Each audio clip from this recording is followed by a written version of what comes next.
Hi! Well, wait, let's dial it down. It's the holidays. Have some decorum. Hi! Wait, we'll dial it down just a little more. Hello, welcome to Looking for Geeks. This is Noccie, and I'm going to give you 5 Thanksgiving movies that don't totally suck.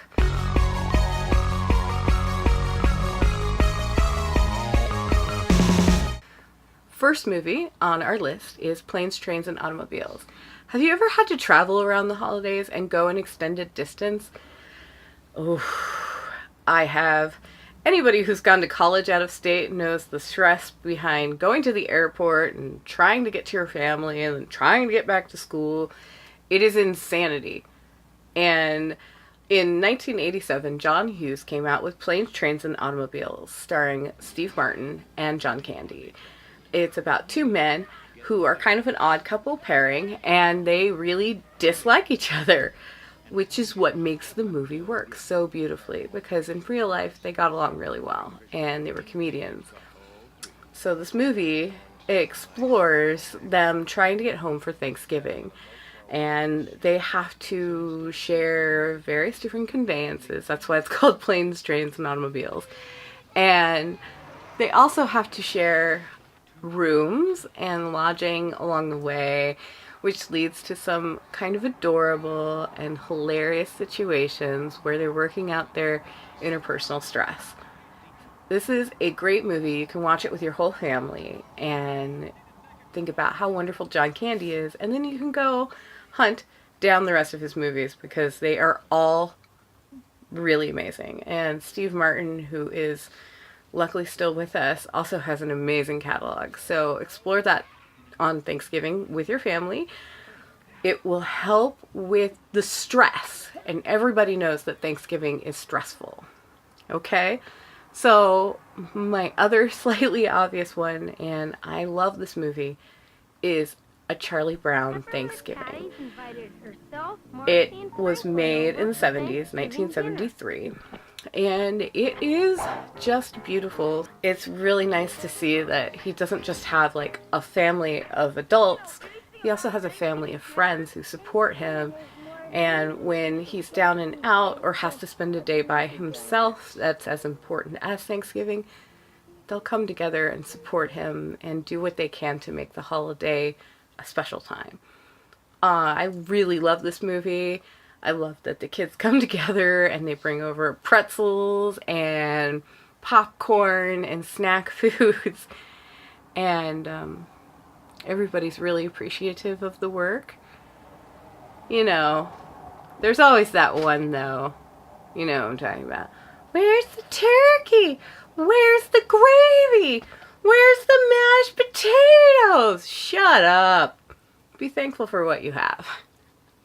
Which is friends, and good food, and good times, and good laughs. And Charlie Brown is also completely family friendly. I recommend it if there's going to be kids around. It will probably encapsulate their attention for at least a little bit. You'll get a few moments to finish off that turkey or finish the pies. So my next film is Addams Family Values. In my family, this movie was quoted almost every Thanksgiving after it came out, 1993, and it has some amazing actors in it. It's got Christopher Lloyd, who plays Uncle Fester, Angelica Houston as Morticia.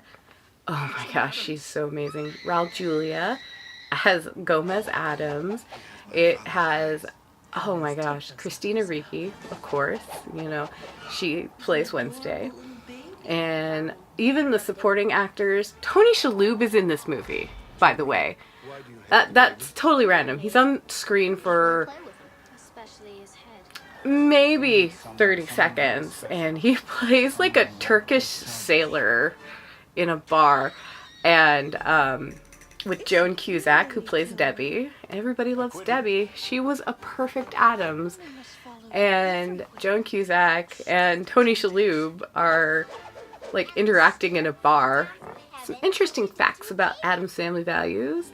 So Carl Struycken, he plays Lurch in this movie. And Lurch is kind of like the most important character in all of the Addams Family the Addams Family universe, because he answers the door, he helps the family, he gives the kids like support and therapy. But this actor was in Twin Peaks. He is the giant. Yes. It's amazing. This cast has so many famous people just tucked in, kind of tucked away. So you've also got Peter MacNicol and Christy Barninski. They play the camp counselors, and Carol Kane plays Grandma. Carol Kane is so funny. She was on Night Court, and she was on Taxi, and of course, she also was in The Princess Bride. She's just an amazing actress. So the scriptwriter for Addams Family Values has a very interesting catalog of movies that he's written for, including The Stepford Wives. Paul Rendick did the script for this, and there's nothing more Addams Family than The Stepford Wives, because they make fun of Stepford Wives. But also, his other movies are Sister Act 1 and 2. Who knew? IMDb knew, but whatever. The director is Barry Sonnenfeld. Barry Sonnenfeld is famous for some movies that you probably love and your kids probably love, like Men in Black, like the whole series of Men in Black. And he also did the series of Unfortunate Events Netflix series, which has Neil Patrick Harris in it.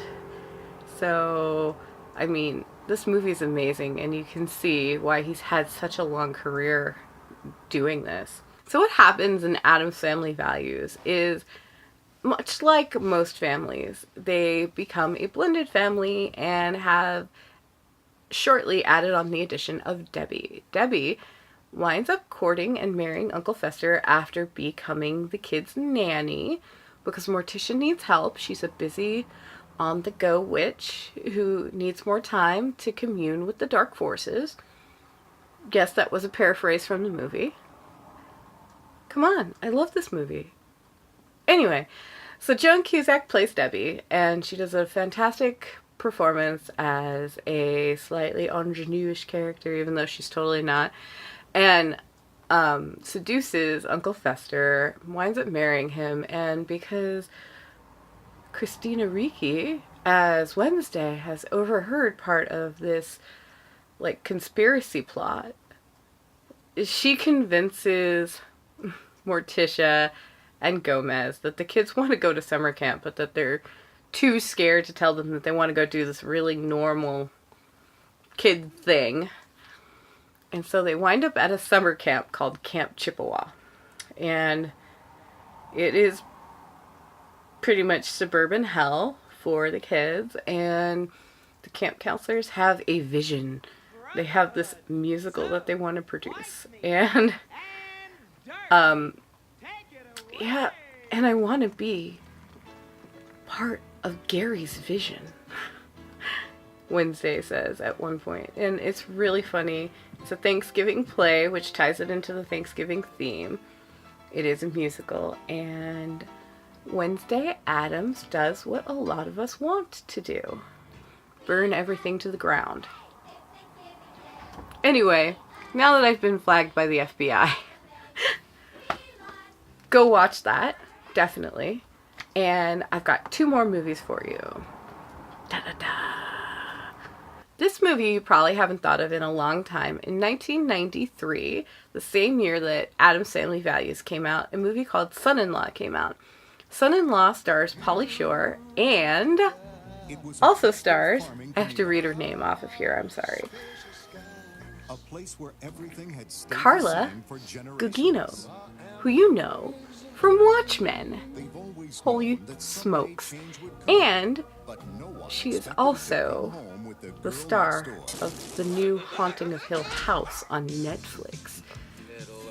Wow. When you go back through some of these IMDb catalog, it's kind of amazing what they did in their early years. And this movie has Pauly Shore, and Carla convinces Pauly Shore to come back with her for Thanksgiving on the farm. Her family's a little conservative. They're part of the agriculture community, and she wants them to come back because she has a fiance sort of back home. She doesn't know it yet. The rest of the family does. She has a guy back home who wants to propose to her, and everybody knows it.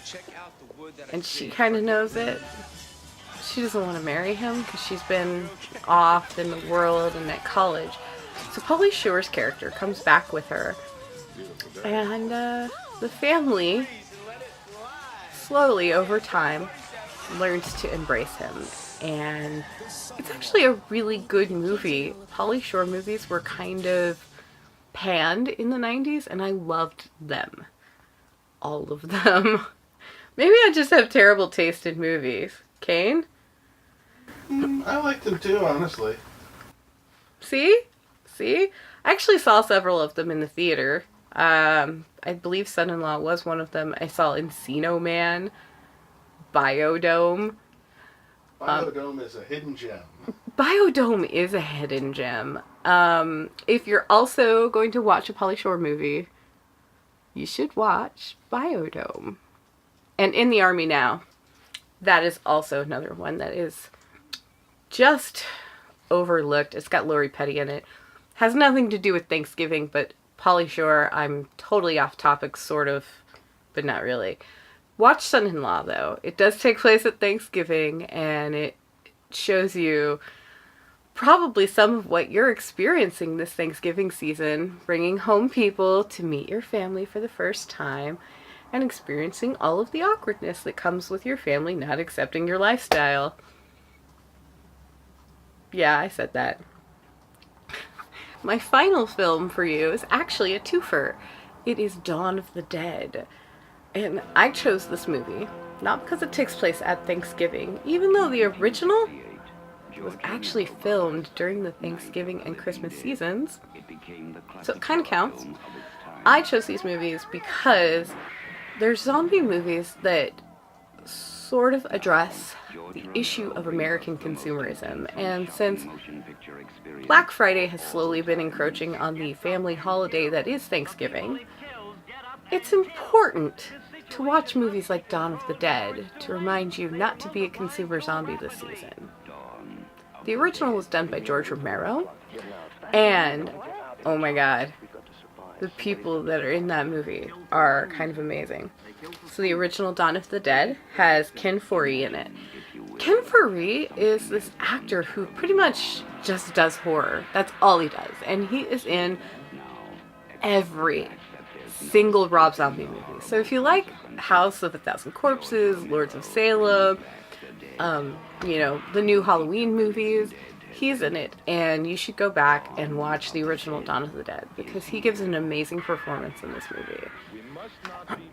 The other stars of the original Dawn of the Dead are David Emge, and he is also famous for the Basket Case movies, 1 and 2. He's Half Moon.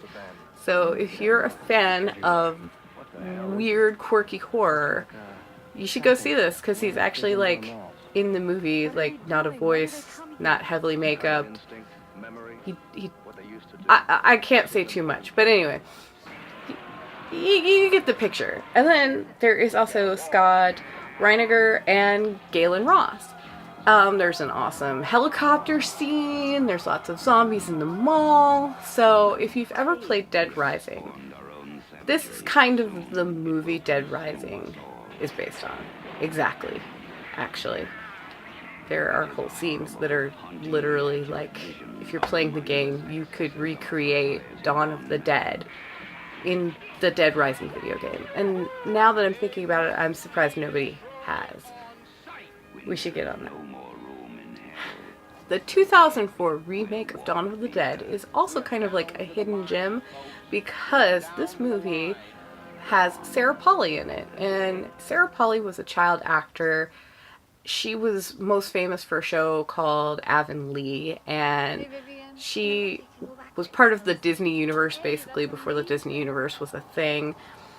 and she was raised in that environment, and then her big breakout role was in a movie called Go, and she kind of disappeared for a little while, and then she came back with this, and she plays a nurse, and she's just on point and totally there 100% the entire time.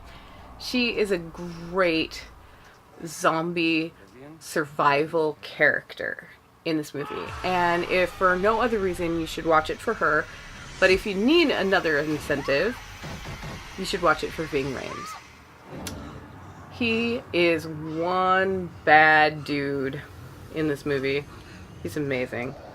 He is just perfect portrayal of what it would probably be like in a zombie apocalypse. And he's just an amazing leader. He's got such a presence to his character. Do you watch Modern Family? Because if you watch Modern Family, you're also going to want to watch this. Ty Burrell from Modern Family is in this. And for a long time, I couldn't watch Modern Family because I just kept thinking of him as his character from Dawn of the Dead. So, he's not a very nice guy in this movie. And he's basically just an with a boat the whole time. I'm sure that got beeped, but you get the picture. He's not a very nice guy. And so it took me a while to watch Modern Family without seeing him as this character. So it's worth checking out. He's a really good actor, and if you can phone it home, do your best and affect me for that long that I can't watch your new show for a while. You did a good job. Good job. The other main characters are played by Meccan Pfeiffer from the Divergent movies. Yeah, those were pretty big budget. He's done a good job in action movies. Jake Weber is in this movie, and interesting connection. I believe he was on Falcon Crest, and Sidney St. James from Son-in-Law was also on Falcon Crest. Another interesting fact about Dawn of the Dead 2004, it's got Louis Ferriera in it. So this guy is an amazing actor, and he is in one of my favorite movies of all time, Blood and Donuts, which you'll be getting a separate video on, all about Blood and Donuts. If you like David Cronenberg and you haven't seen Blood and Donuts, then you're not a Cronenberg fan. I'm calling you out, because he's actually in it. But I'll go more into that later in the Blood and Donuts video, which will be coming shortly. But thank you, and happy holidays. Happy Thanksgiving, and may you have a dark and dreary Black Friday. Or something. I don't know. What do you say for Black Friday? Have a consumeristic Black Friday? Have a, May all your deals come true. May all your deals come true. Oh, no, even better. Happy Black Friday, and may the odds always be in your favor.